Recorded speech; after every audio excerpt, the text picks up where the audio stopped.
Welcome again, my dear students. It is the special video for your unit test preparation. Okay, so we discuss our previous chapter which we already completed. Okay, and the name of the chapter is Units and Measurement. ये chapter आप लोगों के लिए test में रहेगा. ठीक है, test आप लोगों का 40 मार्क्स का होगा जिसमें 18 क्वेश्चन ऑब्जेक्टिव रहेंगे. ओके, 18 क्वेश्चन ऑब्जेक्टिव हैं. फिर 3 क्वेश्चन 4 मार्क्स के रहेंगे. Okay, 18 plus 12 and 2 question 5 marks के रहेंगे. ठीक है, 18 plus 12 30 and 2 question of 5 marks.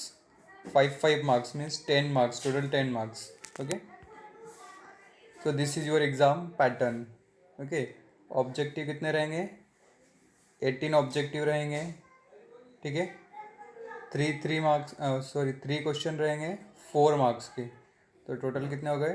12 and 2 question रहेंगे 5 मार्क्स के, जो टोटल कितने हो गए? 10. तो देखिए 0 1 2 3 एंड 4. ठीक है, टोटल 40 मार्क्स का पेपर आप लोगों का रहेगा. ओके, तो क्वेश्चन जो है वो ऑब्जेक्टिव के लिए आप बिल्कुल अच्छे से पढ़िए. ठीक है, जितने नोट्स मैंने आपको लिखवाए हैं, जितनी डेफिनेशन मैंने आपको लिखवाई है, वो आप अच्छे से तैयार करिए. सारी एसआई यूनिट्स जो हैं वो आप अच्छे से एक बार पढ़ लीजिए. ओके, सारे फार्मूले जो है वो एक बार आप लोग अच्छे से पढ़ लीजिए. ठीक है, सिग्निफिकेंट फिगर क्या होता है, उनको किस तरीके से काउंट किया जाता है, क्या क्या रूल्स होते हैं, वो आप एक बार पढ़ लीजिए. ठीक है, वही सारी चीज़ें आप लोगों के लिए ऑब्जेक्टिव में रहेगी. ठीक है, न्यूमेरिकल जो मैंने आप लोगों को करवाए हैं, एरर्स से करवाए हैं, डायमेंशन से करवाए हैं. ठीक है, डायमेंशन का एप्लीकेशन की जो मैंने आपको न्यूमेरिकल करवाए हैं कि कोई भी फॉर्मूला हम किस तरीके से डिराइव करते हैं, वो आपको करना है. Okay, and how to write the dimension of various physical quantity, किस तरीके से अलग अलग डायमेंशन अलग अलग डायमेंशन हम लिखते हैं. जैसे फोर्स के डायमेंशन आपको लिखना है, एक्सेलरेशन की लिखना है, वेलोसिटी की आपको लिखना है. ठीक है, तो इन सब के फॉर्मूले आपको पता होना चाहिए, तो आप इजीली इनके डायमेंशन फॉर्मूला जो है वो लिख सकते हैं. ठीक है, तो हम स्टार्ट करते हैं थोड़ा सा रिवीजन. ओके, सबसे पहले physical quantity. Okay, what is physical quantity? All the all quantity in terms of which the law of physics can be expressed and which can be measured directly or indirectly all called physical quantity. ठीक है, ऐसी quantity जिसे हम physics के law में express कर सकते हैं और जिसको हम डायरेक्टली और इनडायरेक्टली मेज़र कर सकते हैं, वो फिजिकल क्वांटिटी है. Okay, what is the unit? Each base quantity is defined in terms of certain basic, arbitrary, chosen but properly standardized reference standard called unit. ठीक है, यूनिट क्या है? यूनिट जो है वो एक स्टैंडर्डाइज्ड, हम क्या करते हैं, कंपैरिजन करते हैं. स्टैंडर्डाइज्ड कंपैरिजन किया जाता है दो क्वांटिटी के बीच में. जैसे मान लीजिए metre, kilogram, second, ampere, kelvin, mole, candela, ये सारी की सारी जो है वो यूनिट्स है. Each base quantity is defined in terms of a certain basic arbitrary chosen but properly standardise reference standard call units. ठीक है, जो स्टैंडर्ड होती है और हम इजीली उसका क्या कर सकते हैं, मेज़रमेंट कर सकते हैं, दो क्वांटिटी के बीच में उनका कंपैरिजन कर सकते हैं. ठीक है, वो यूनिट्स हो गई. उसके बाद what is the fundamental quantity? Fundamental quantity वो होती है जो किसी पर भी डिपेंड नहीं होती है और किसी भी किसी भी क्वांटिटी से हम उसको डिराइव नहीं करते हैं. ओके, तो आप देख लीजिए what is the fundamental units. Fundamental units क्या होता है? Fundamental units are those units which can neither be derived from one another nor can be further resolved into any other units. जो किसी से भी हम डिराइव नहीं करते हैं, ओके, और आगे हम उसको किसी को भी दूसरे में रिजॉल्व नहीं करते हैं, ठीक है. The units for the fundamental और base quantity are called fundamental और बेस यूनिट्स, ठीक है. उनकी जो यूनिट्स होती है उनको हम क्या बोलते हैं, फंडामेंटल यूनिट्स या बेस यूनिट्स, ठीक है. Next, derive unit. What is the derive units? The unit of all such physical quantity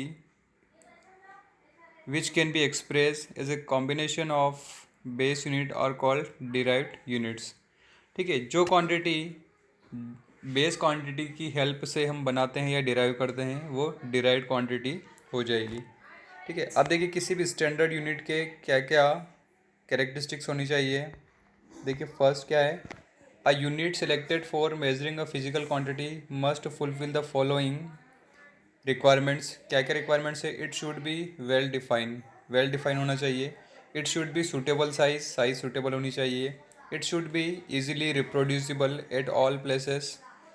reproducible means हम एक से ज़्यादा मेज़रमेंट बना सकते हैं, ठीक है. जैसे आपको वेट के लिए क्या करना है, अलग अलग जो वेट बनाने हैं, जैसे 100 ग्राम का वेट आपने बना लिया, बार जिसको हम बोलते हैं, 100 ग्राम का बनाया.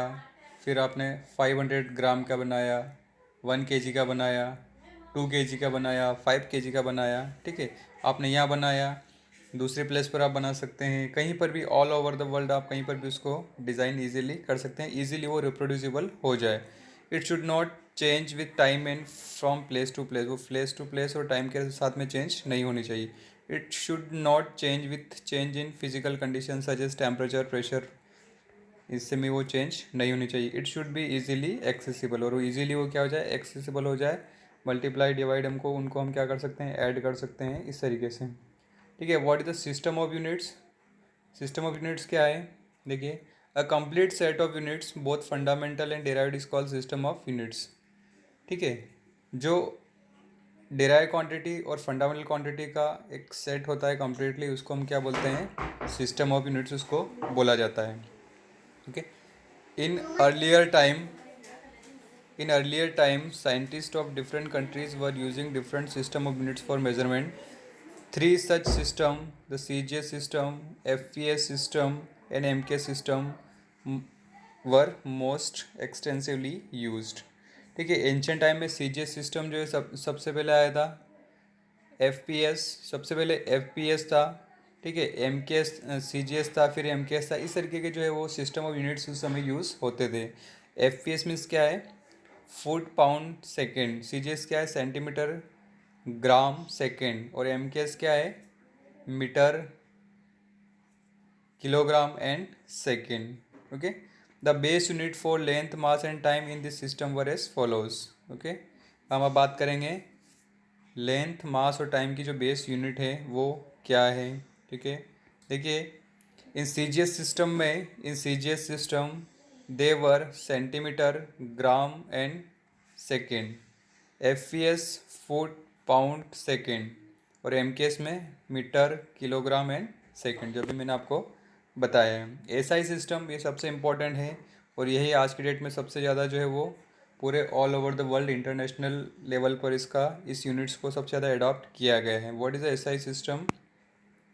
The system of units which is at present internationally accepted for measurement is the International System of Unit. What is the full form of SI? International System of Units. The SI system of unit was developed and recommended by General Conference on Weight and Measure in 1971. ठीक है, 1971 में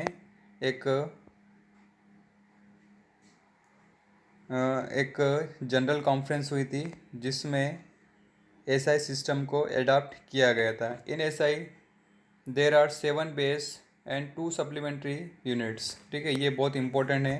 ये table आप बिल्कुल अच्छे से याद रखेंगे. हो सकता है ऑब्जेक्टिव में इस टेबल से क्वेश्चन आपसे पूछ सकते हैं, ठीक है.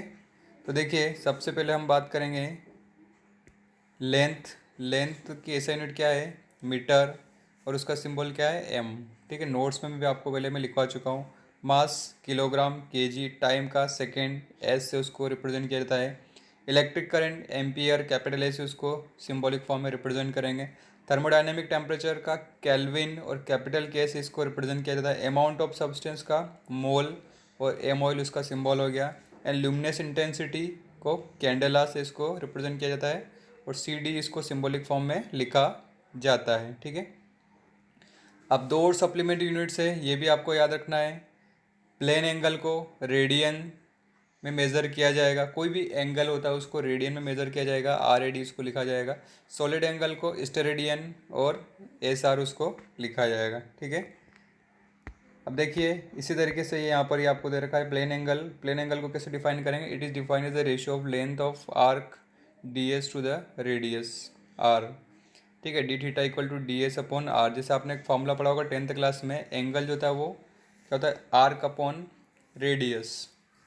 ठीक है, तो वही है, डी थीटा कोई एंगल है, डी एस अपॉन आर हो जाएगा और उसको हम रेडियन में मेज़र करेंगे। ठीक है, सॉलिड एंगल को डी, ये साई का ये ओम के जैसा सिंबल आपको दिख रहा होगा। ठीक है, इस तरीके का इसका सिंबल है सॉलिड एंगल के लिए। It is defined as the ratio of intercepted area dA of the spherical surface described about a apex O is a center and square of the radius r।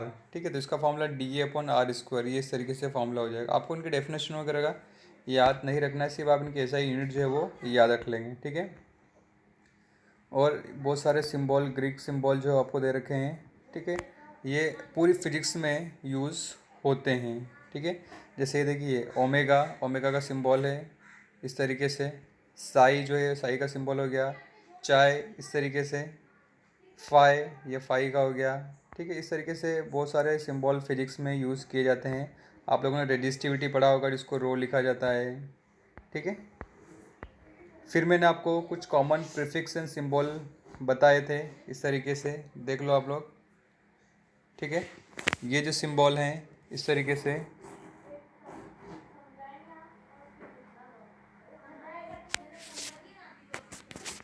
ठीक है, ये SIM जैसे deci के लिए 10⁻⁻1, senti के लिए 10⁻², मिली के लिए 10⁻3, माइक्रो के लिए 10⁻6, नैनो के लिए -9, पिको के लिए 10⁻12, फेमटो के लिए -15, ऑटो के लिए 18। उसी तरीके से ये सब मल्टीपल है, मल्टीपल में Deka 10⁻1, hecto 10⁻2, kilo 10⁻3, mega 10⁻6, giga 7, 9, टेरा 10⁻12, पेटा 10⁻15, एक्सा का 18। ठीक है, ये सारे के सारे जो है वो न्यूमेरिकल वगैरह में मेजरमेंट में चीज़ें यूज़ होती है। ठीक है, आपको कुछ याद रखना है, जैसे स्पीड ऑफ लाइट क्या होती है, speed of light in vacuum कितना होता है, ये अप्रोक्सीमेटली 3 × 10⁸ मीटर पर सेकंड होता है। ठीक है, ठीक है, चार्ज ऑन इलेक्ट्रॉन ये इस तरीके से हैं। ओके, इसमें बहुत सारी चीज़ें हैं, आप लोग इसको देख लेंगे। कन्वर्जन, ये यूनिट आप याद रखिए। एस्ट्रोनॉमिकल यूनिट में, 1 एस्ट्रोनॉमिकल यूनिट में क्या होता है? Mean distance of earth from sun 1.5 × 10⁻11 metre, मैंने पहले भी आपको लिखवाया था। And what is the value of 1 light year? 1 light year equal to what? 9.46 × 10⁻15 metre. Okay, 1 parsec 3.07 × 10⁻16। Okay, X-ray unit 1 U equal to 10⁻13 metre. इस तरीके से वेरियस कन्वर्जन फैक्टर जो वो यूज़ किए जाते हैं। ओके, उसके बाद हाँ, ये कुछ यहाँ पर डेरा यूनिट जो है वो लिखी हुई है। जैसे एरिया जो है, एरिया इसका ऐसा यूनिट क्या है? Square metre. वॉल्यूम का क्यूबिक मीटर। स्पीड या वेलोसिटी दोनों मीटर पर सेकंड में मेज़र की जाती है। एंगुलर वेलोसिटी रेडियन पर सेकंड। एक्सेलरेशन मीटर पर सेकंड स्क्वायर। ठीक है, एंगुलर एक्सेलरेशन रेडियन पर सेकंड स्क्वायर। वेव नंबर पर मीटर। इस तरीके से अलग अलग जो है वो आप इनको रीड कर लेंगे एक बार। ओके, उसके बाद देखिए SI derived unit with special names. देखिए जैसे energy, work done, quantity of heat, इन सभी को जूल में क्या किया जाता है? मेज़र किया जाता है। फ्रीक्वेंसी को हर्ट्स में मेज़र किया जाता है, फोर्स को न्यूटन में मेज़र किया जाता है, ठीक है। प्रेशर पास्कल या फोर्स अपॉन एरिया होता है newton per metre square, power watt, luminous intensity, luminous flux, luminous power, lumen, इस तरीके से इनकी एसआई यूनिट्स हैं, ठीक है। कैपेसिटेंस की फेरेड, इलेक्ट्रिक रेजिस्टेंस की ओम, कंडक्टेंस की साइमन, इंडक्टेंस की हेनरी, ठीक है। उसके बाद some SI derive units express by means of SI units with special names, okay. ये सारी की सारी चीज़ें जो है वो सब आपके उसमें एनसीईआरटी में दे रखी है टेबलेटेड फॉर्म में, तो आप इनको एक बार पढ़ लेंगे, ठीक है, ये सारी चीज़ें। उसके बाद हम आते हैं डायमेंशंस पे। देखिए डायमेंशंस जो है वो बहुत इंपॉर्टेंट है, इसके ऊपर न्यूमेरिकल भी एग्ज़ाम में आते हैं। The dimensions of a physical quantity may be define as the powers to which the fundamental quantities m, l and t must be raised to represent the physical quantities, okay. तो जो भी fundamental quantity है, चाहे वो मास हो, length हो, time हो, ठीक है, उनकी पावर जो है वो रेस की जाती, पावर लगाई जाती है, जैसे m की पावर a, l की पावर b, t की पावर 1, ठीक है। और डायमेंशन से हमें क्या इन्फॉर्मेशन मिलती है कि जो भी फिजिकल क्वांटिटी है उसके अंदर कौन कौन सी फंडामेंटल क्वांटिटी यूज़ हुई है, ठीक है।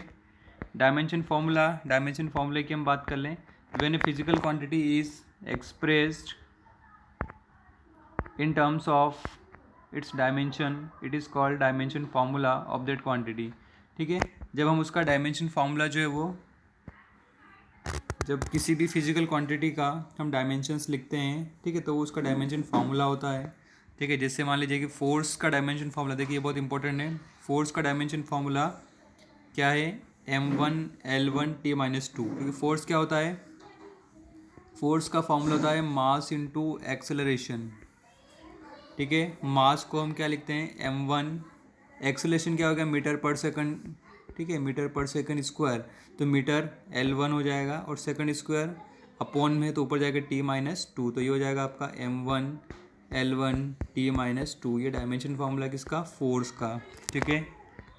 उसके बाद देखिए dimension equation, an equation obtain bye equating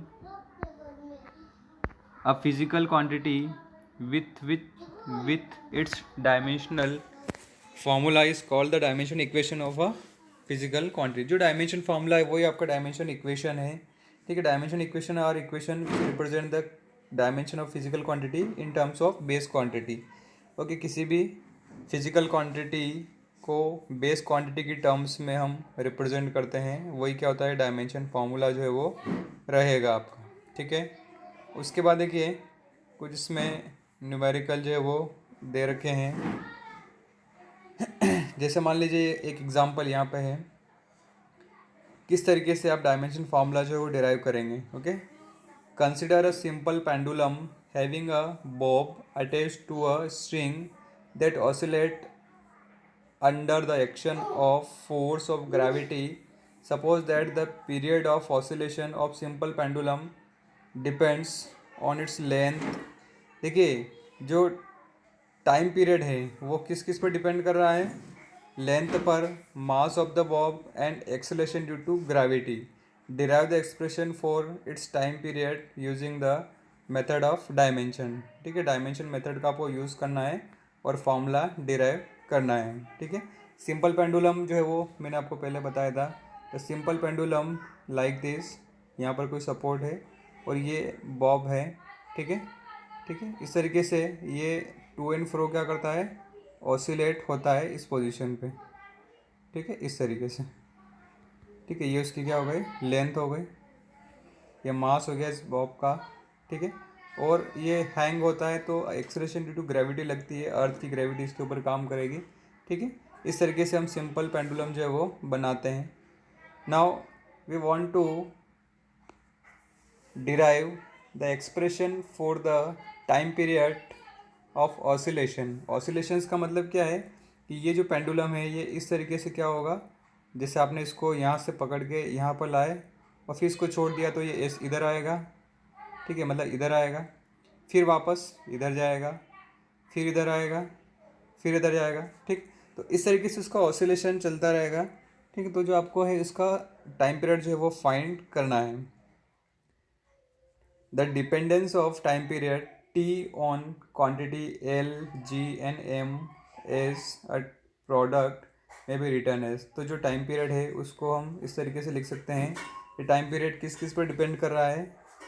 देखिए, लेंथ पर डिपेंड कर रहा है, जी पर डिपेंड कर रहा है, एम पर डिपेंड कर रहा है यहाँ पर, ठीक है। तो आप यहाँ पर एल की पावर एक्स लिख लेंगे, जी की पावर वाई लिख लेंगे, एम की पावर जेड लिख लेंगे। आप एक्स वाई जेड की जगह ए बी सी भी आप यूज़ कर सकते हैं। Where K is a dimensionless constant and X Y and Z are exponents, ठीक है। एक्स वाई जेड जो क्या है वो पावर्स है, okay. By converging by considering dimension both side we have. अब देखिए हम क्या करेंगे, टाइम पीरियड का डायमेंशन फॉर्मूला क्या हो जाएगा, L zero M zero T one, okay, L zero M zero T one. और लेंथ का डायमेंशन फॉर्मूला क्या होगा, एल वन की पावर एक्स, ठीक है। Acceleration due to gravity G का डायमेंशन फॉर्मूला क्या होगा, मीटर पर सेकंड स्क्वायर, ठीक है। तो मीटर के लिए एल वन, सेकेंड के लिए टी माइनस टू और उसकी पावर वाई, फिर मास के लिए एम की पावर वन और ये जेड यहाँ पर लग जाएगा, ठीक है। अब आप जो है एल की पावर एक्स वाई का अंदर मल्टीप्लाई कर लें, एल की पावर वाई हो जाएगी, टी की पावर माइनस टू वाई हो जाएगा, फिर इधर एम की पावर जेड। अब देखिए लेंथ यहाँ पर भी है, यहाँ पर भी है, तो आप क्या करें, दोनों का बेस सेम है तो पावर क्या हो जाएगी, जुड़ जाएगी, एल की पावर एक्स प्लस वाई हो जाएगा, फिर यहाँ पर टी की पावर माइनस टू और एम की पावर जेड, ओके। अब हमें एक्स वाई और जेड की वैल्यू फाइंड करना है तो हम क्या करेंगे, हम कंपैरिजन करेंगे। कंपैरिजन किसका करेंगे, इन क्वांटिटी से इन क्वांटिटी का क्या करेंगे, कंपेयर करेंगे। अब देखिए यहाँ पर एल की पावर ज़ीरो है और यहाँ पर एक्स प्लस वाई है, तो ज़ीरो को हम ये किसके इक्वेट कर देंगे, एक्स प्लस वाई के। सिमिलरली एम की पावर ज़ीरो है और यहाँ पर एम की पावर कितना है, जेड, तो जेड को हम लिख देंगे ज़ीरो के इक्वल। और to to the power minus two Y है, टी की पावर माइनस टू वाई और टी की पावर यहाँ पे कितना है, वन है, तो minus two Y equal to क्या लिख देंगे, यहाँ पे वन हम लोग लिख देंगे, ठीक है। तो जब हम इसे सॉल्व करेंगे तो हमें x की पावर वन बाई टू मिल जाएगा, y की power minus two one by two मिल जाएगा और z की पावर कितना मिलेगा, ज़ीरो मिलेगा, ठीक है। तो हमारे पास में ये जो वेरिएबल आए हैं x y z, इनको हम क्या करेंगे, जो हमारी स्टार्टिंग वाली इक्वेशन थी उसमें हम क्या कर देंगे, पुट कर देंगे इस वाली इक्वेशन में यहाँ पर। तो k की पावर k इंटू एल की power x one by to आया, g की power minus one by to आया y, और m की पावर z, z तो ज़ीरो है तो m की पावर ज़ीरो मतलब वन हो जाएगा, तो मास तो इसमें से ख़त्म हो ही जाएगा, सिर्फ हमें ये वाला फार्मूला इसका मिल जाएगा, ठीक है। टी इक्वल टू के एल की पावर वन बाई टू, जी की power minus one by to. अब जी की पावर को हम पॉजिटिव बनाएंगे तो ये नीचे आ जाएगा यहाँ पे, ठीक है। अब देखिए वन बाई टू मतलब क्या होगा, दोनों पे रूट लग गया, ठीक है। इस तरीके से हम इसको लिख सकते हैं। किस तरीके से लिखा, देखिए एल की power one by two upon G की power one by two. One by two का मतलब क्या होता है, रूट, और नीचे भी रूट में जी है तो इधर भी रूट ऊपर भी, तो एक बड़ा सा रूट हम लगा देंगे, एल बाय जी ये आ जाएगा, ठीक है। तो टाइम पीरियड जो है वो उसका फॉर्मूला क्या हो जाएगा, ये वाला फॉर्मूला टी इक्वल टू के रूट एल जी। तो हमने क्या किया, डायमेंशन का यूज़ करके एक फॉर्मूला डिराइव कर लिया है, ठीक है। और ये अब दूसरा इसका एप्लीकेशन है कि हम कोई भी गिवन इक्वेशन जो है वो सही है या नहीं है उसको हम क्या करते हैं, चेक करते हैं, ठीक है। तो हमें एक इक्वेशन यहाँ पे दे रखी है, one by two M V square equal to M G H, ठीक है। ये इक्वेशन सही है या नहीं है, मतलब काइनेटिक एनर्जी पोटेंशियल एनर्जी के बराबर है, ठीक है। वी यहाँ पे क्या है, वेलोसिटी है, जी क्या है, एक्सेलरेशन ड्यू टू ग्रेविटी है, और एच क्या है, हाइट है। तो एल एच एस साइड और आर एच एस साइड दोनों के डायमेंशन हम लिख लेंगे, और अगर दोनों डायमेंशन अगर सेम आती है तो given expression is correct, okay. तो हम क्या करें, सबसे पहले इसका डायमेंशन फॉर्मूला लिख रहे हैं। देखिए ये कांस्टेंट है, इसको आप छोड़ दें वन बाई टू को, ये मास है तो मास क्या हो जाएगा, एम वन हो जाएगा। वेलोसिटी का dimension formula L one T minus one, और स्क्वायर है तो स्क्वायर का अंदर मल्टीप्लाई कर देंगे m1l2t-2। सिमिलरली RHS साइड में हम देखेंगे mgh है, तो m जो है वो मास है, g acceleration due to gravity है, तो l t-2 ये हो जाएगा, और h हाइट है, लेंथ है, उसको l हम यहाँ पे लिख देंगे। तो अब इसको हम सॉल्व करेंगे। देखिए मास m1 रहेगा, लेंथ की पावर 1 यहाँ पर है, 1 यहाँ पर, तो l की पावर 2 हो जाएगी, t-2 ये हो जाएगा। ठीक है, तो LHS साइड में m1l2t-2, RHS साइड में भी m1l2t-2। इसका मतलब है कि डायमेंशनली जो ये गिवन इक्वेशन है वो क्या है, करेक्ट है। ठीक है, इस तरीके से आप किसी भी गिवन एक्सप्रेशन को चेक कर सकते हैं कि this given equation is correct और नॉट। तो using dimension we can easily check. Okay, अब देखिए 4 कैटेगरीज ऑफ फिजिकल क्वांटिटी में 4 कैटेगरीज है: dimensional variable, dimensional constant, dimensional variables, dimensionless variable और dimensionless constant. Okay, dimensional variable क्या होते हैं? Those physical quantity which have dimensions but do not have fix value are called dimension variable, जैसे force, velocity, work, power etcetera. ठीक है, ये इनकी क्या है, कोई भी फिक्स वैल्यू, डायमेंशंस तो है लेकिन इनकी वैल्यू फिक्स नहीं है। ठीक है, फोर्स हो सकता है कभी 5 न्यूटन हो, अगली बार 10 न्यूटन हो, 15 हो, इस तरीके से इनकी वैल्यू फिक्स नहीं है। लेकिन डायमेंशन जो है वो फिक्स है कि m1l2t-2, m1l1t-2 ही रहेगा उसका फॉर्मूला फोर्स का। Similarly dimension constant, those physical quantity विच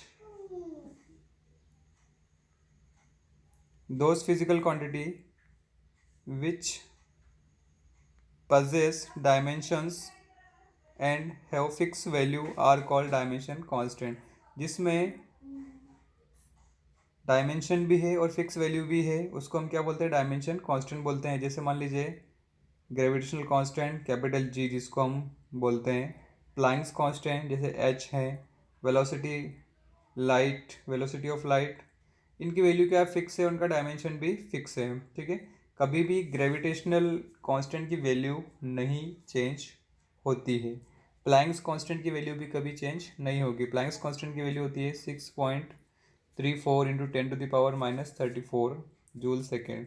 तो इनकी वैल्यू जो रहेगी वो फिक्स रहेगी। उसके बाद what is dimensionless variable, those physical quantity which have neither dimension nor fix value are called dimension variable, जैसे specific gravity, strain, angle etcetera. अब डायमेंशन लेस कांस्टेंट क्या हो जाएगा, dimensionless constant those quantity which do not possess dimensions but have fix value are called dimension constant, जैसे 1 2 3 पाई etcetera. ठीक है, इनकी कोई भी फिक्स डायमेंशंस नहीं है, ना तो डायमेंशन है और ना इनकी कोई फिक्स वैल्यू है। ठीक है, उसके बाद देखिए principle of homogeneity. What is the principle of homogeneity? According to the principle of homogeneity a physical relation is dimensionally correct if the dimension of fundamental quantity are same in each and every terms on either side of the equation।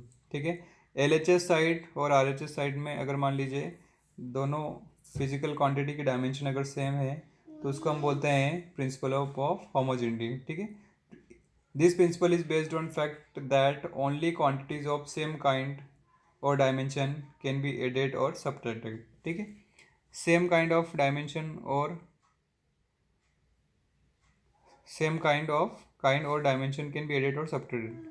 ठीक है, different को हम add नहीं कर सकते, जैसे force को हम ऐड कर सकते हैं, एक्सेलरेशन को हम ऐड कर सकते हैं in the form of dimensions, other को फोर्स और एक्सेलरेशन इन दो की डायमेंशन को हम ऐड नहीं कर सकते हैं।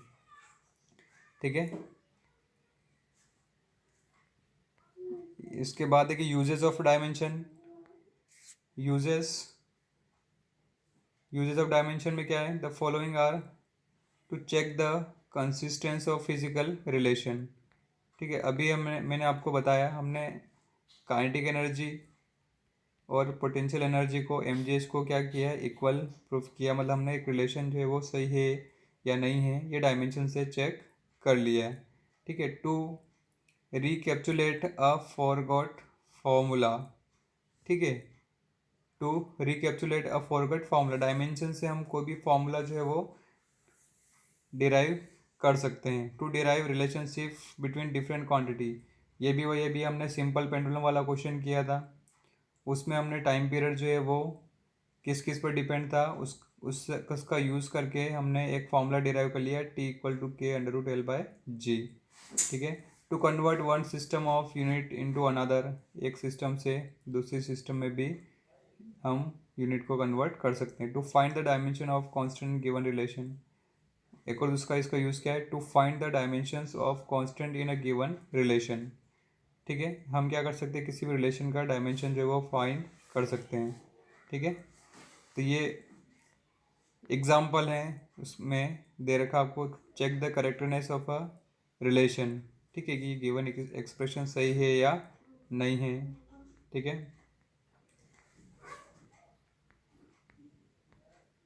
ठीक है, बाकी चीज़ें हम नेक्स्ट वीडियो में करेंगे, नहीं तो वीडियो थोड़ा सा लंबा हो जाएगा, आप लोगों को देखने में प्रॉब्लम रहेगी। ठीक है, ये वही न्यूमेरिकल है जो हम लोग कर चुके हैं, उसमें उन्होंने XYZ लिया था और यहाँ पर ABC जो है वो ले रखा है इसके अंदर। ठीक है।